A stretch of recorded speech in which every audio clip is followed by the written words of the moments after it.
क्योंकि डॉक्टर बाबा साहेब अम्बेडकर जी ने बड़े मुश्किल से हमारे लोगों को वोट का अधिकार दिलवाया।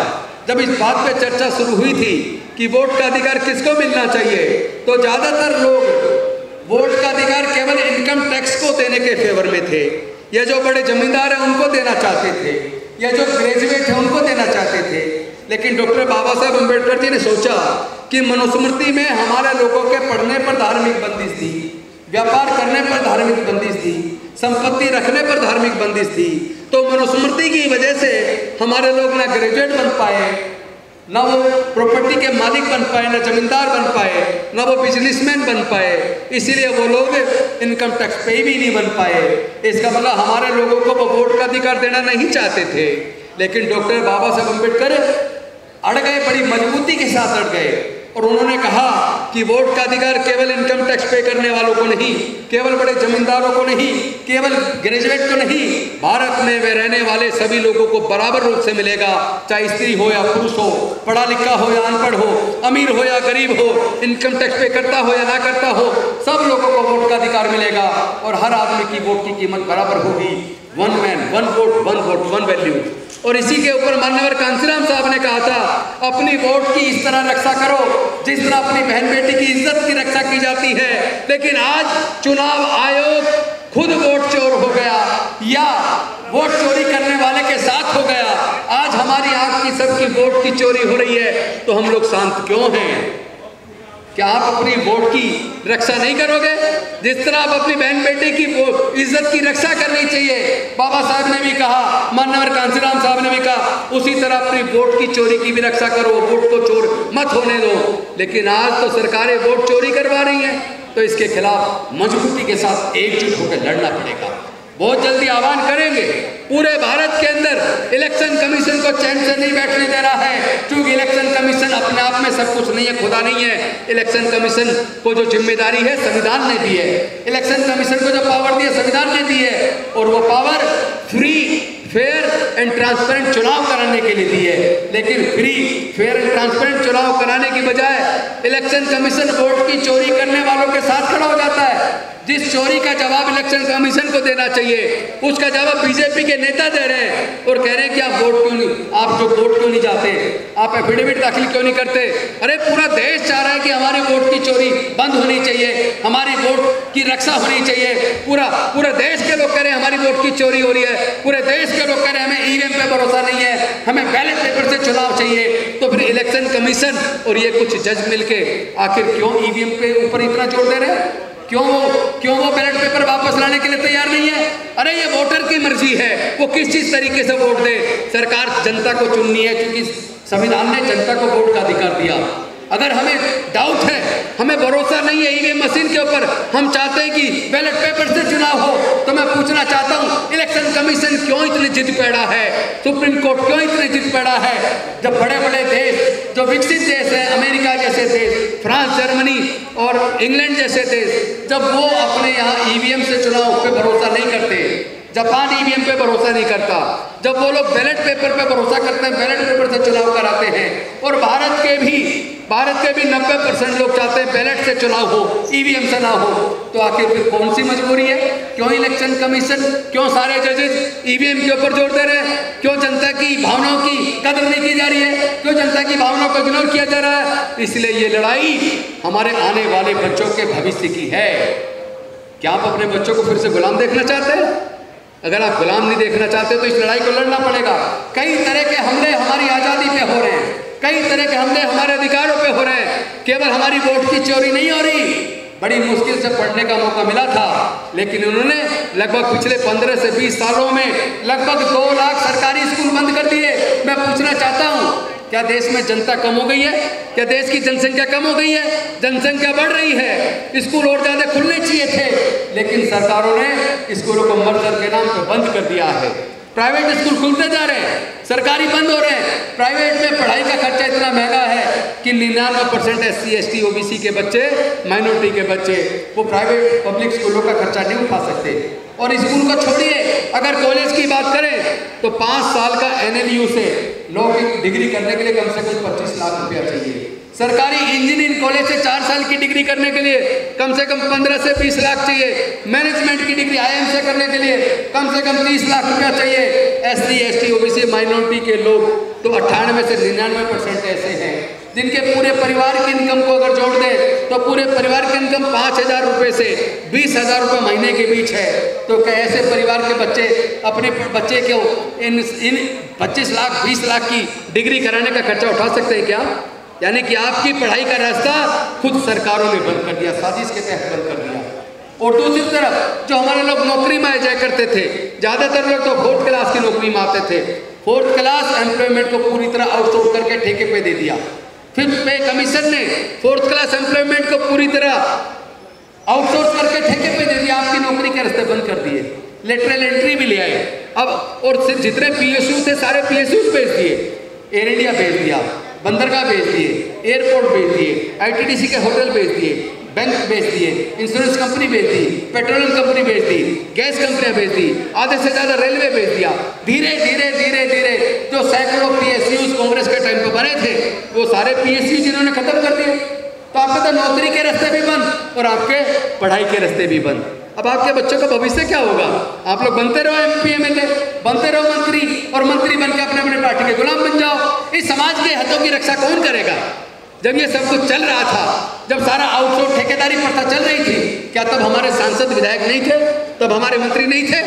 लेकिन तब तो वो गुलाम होकर मुंह को बंद करके संसद के अंदर बैठ गए। उस वक्त अगर वो संसद में आवाज उठाए होते, उस वक्त अगर वो विधानसभाओं में लड़े होते, तो हमारे बच्चों का ये भविष्य बर्बाद ना होता।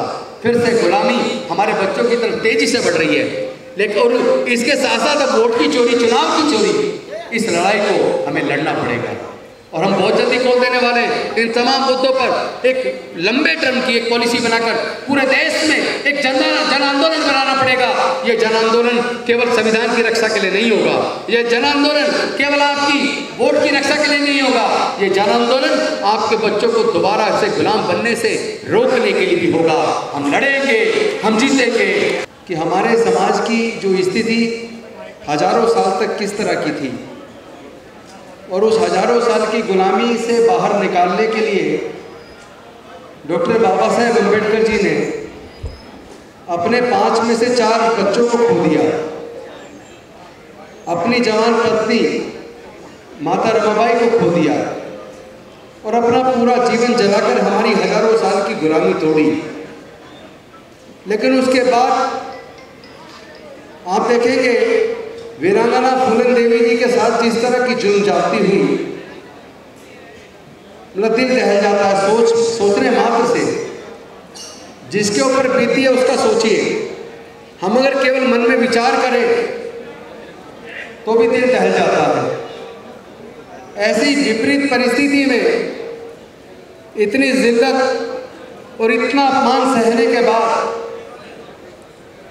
और जो काम उन्होंने किया वो पूरे समाज को गौरवान्वित करने वाला है, पूरे देश की महिलाओं के आत्मसम्मान को बढ़ाने वाला है। यही काम किसी स्वर्ण जाति की महिला ने किया होता तो आज भारत के लोग उसको देवी बना के पूज रहे होते। लेकिन चूंकि वो दलित समाज की, वंचित समाज की बेटी थी, तो उसको स्वर्ण लोगों ने, जातिवादी मानसिकता वाले लोगों ने डाकू का नाम दिया। अरे आपकी बहन बेटी के साथ कोई ऐसा करे आपको कैसा लगेगा? ऐसी विपरीत परिस्थिति से निकल के जो उन्होंने किया वो वास्तव में गर्व करने लायक है। लेकिन आज चिंता इस बात पे होनी चाहिए कि ये उत्पीड़न करने वाले लोगों के हौसले इतने बुलंद क्यों हैं? कोई हमारे बहन बेटी की इज्जत लूट के हत्या कर देता है और हत्यारों को बहुत जल्दी जमानत हो जाती है। कोई मूंछ रखने पर हमारे युवाओं की हत्या कर देता है, कोई घड़ा छूने पर हमारे युवाओं की हत्या कर देता है, कोई मंदिर में मूर्ति छूने पर हमारे युवाओं की हत्या कर देता है। हत्या करने वाले लोगों का इतना हौसला बुलंद क्यों है? जब मैं इसकी प्रताड़ना करता हूँ, जांच करता हूँ, तो मुझे समझ आता है उसका कारण। उसका कारण है मनुवादी मानसिकता, मनुस्मृति पे आधारित सोच। आज सर्वोच्च न्यायालय तक में ऐसे कुछ जज बन गए हैं जिनकी मानसिकता मनोवादी सोच वाली है, जो मनुस्मृति में भरोसा करते हैं, ऐसे अनेकों जज सुप्रीम कोर्ट और हाई कोर्ट में हैं। ऐसे अनेकों नेता मुख्यमंत्री तक भी बन गए हैं, जिनकी सोच मनोवादी जातिवादी है, जो एक जाति विशेष को बढ़ाने का काम करती है, दलितों की हत्या करने वाले लोगों को संरक्षण देने का जो काम करते हैं। ऐसे लोग मुख्यमंत्री बन गए हैं, ऐसे लोग मुख्य न्यायाधीश बन गए हैं, ऐसे लोग एसएसपी बन गए हैं, ऐसे लोग director general of police DGP बन गए हैं। यानी जब पूरा का पूरा शासन तंत्र, बाकी तो इलेक्शन कमीशन, सारे डीएम और जो बाकी का उनका शासन तंत्र है, उसकी मदद से और ईवीएम की मदद से वो लोग 240 तक पहुंचे हैं। क्योंकि जहां जहां हम देख रहे हैं कि वोट की चोरी खुलेआम हो रही है। आपको पता है महाराष्ट्र का जो चुनाव हुआ था, लोकसभा के चुनाव में भारतीय जनता पार्टी और उसका गठबंधन एनडीए की कितनी कम सीटें लोकसभा में आई, और पिछले लोकसभा चुनाव से लेके इस बार के लोकसभा चुनाव 2024 तक 5 साल में केवल 32 लाख नए वोट बने। लेकिन लोकसभा चुनाव के बाद 5 महीने के अंदर विधानसभा चुनाव आते आते लगभग 1 करोड़ फर्जी वोट बन गए। वो वोट कहाँ से आए? 5 साल में 32 लाख और 5 महीने में 1 करोड़ के आसपास वोट। ये वोट की चोरी आखिर कर कौन रहा है, और ये वोट की चोरी करवा कौन रहा है? आज आपको समझना पड़ेगा। जब भी इस तरह की बात आती है वोट की चोरी की, ईवीएम की, जब खुलासा होता है, उस खुलासे के खिलाफ अक्सर आप देखते होंगे भारतीय जनता पार्टी के लोग ये कहते हैं कि आप कोर्ट जाओ। आप कोर्ट क्यों नहीं जाते? तो मैं बताता हूँ हम कोर्ट क्यों नहीं जाते। क्योंकि कोर्ट के अंदर भी मनोवादी मानसिकता वाले जजों की संख्या बढ़ गई है। कई एग्जाम्पल आपने देखे होंगे। आपने राजस्थान का भंवरी देवी वाला केस देखा होगा, जिसमें भंवरी देवी के खिलाफ सामूहिक बलात्कार हुआ, और सामूहिक बलात्कार के केस के अंदर जब कोर्ट में केस चला तो बाद में हाई कोर्ट ने मुलजिमों को ये कह के बरी कर दिया कि मुलजिमान स्वर्ण जाति के थे और पीड़िता दलित जाति की अछूत समाज से थी। स्वर्ण जाति का आदमी अछूत समाज की बेटी को छू ही नहीं सकता, इसलिए बलात्कार का सवाल ही पैदा नहीं होता। इतनी थर्ड क्लास घटिया सोच जिस जज की हो और उसने दरिंदों को बाइज्जत बरी कर दिया, ऐसे कोर्ट के जज से क्या आप न्याय की उम्मीद करेंगे क्या? जो जातिवादी सोच वाला जज है, जो इसीलिए उसको बरी कर रहा है जिसने बलात्कार किया है, चूंकि वो स्वर्ण जाति का है और ग्राउंड देता है कि लड़की अछूत समाज से थी, उसको तो छू ही नहीं सकता, ये कह के बरी करता है। ऐसी सोच वाले जज से हम न्याय की उम्मीद नहीं कर सकते। दूसरी बात, दूसरा एग्जाम्पल अभी जून के महीने का उड़ीसा का है। उड़ीसा में एक गांव के अंदर माइनिंग हो रही थी। उस माइनिंग के खिलाफ दलित समाज के लोगों ने धरने प्रदर्शन किए, तो पुलिस ने दबाव डालकर झूठा केस बनाकर उन्हें जेल में डाल दिया। जेल में डालने के बाद हाई कोर्ट ने जब जमानत दी, तो जमानत देते वक्त एक्यूज पर यह शर्त लगा दी कि एक्यूज वहां संबंधित थाने में 3 महीने तक सुबह 6 बजे से 9 बजे तक झाड़ू और पोछा लगाएगा और साफ सफाई करेगा, चूंकि वो दलित समाज का था।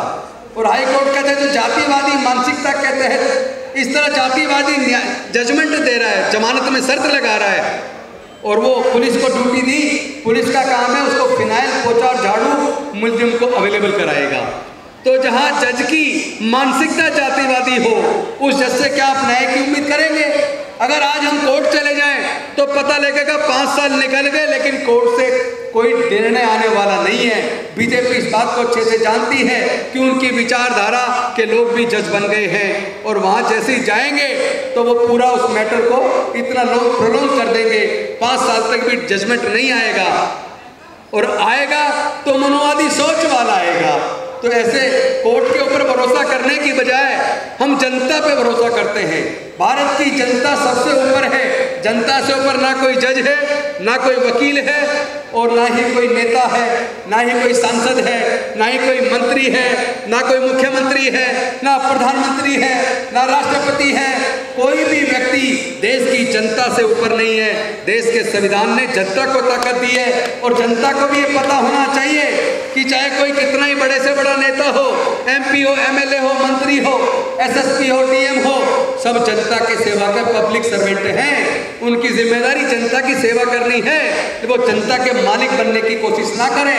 अगर ये अफसर, ये SHO, DM, SSP अगर जनता को हुटकारें, धमकारें, इसलिए धमकारें क्योंकि वो संविधान के खिलाफ जाके मालिक बनने की कोशिश कर रहे हैं, जबकि असल में संविधान ने उनको जनता की सेवा की जिम्मेदारी दी है। तो इस लड़ाई को तो लड़ना पड़ेगा।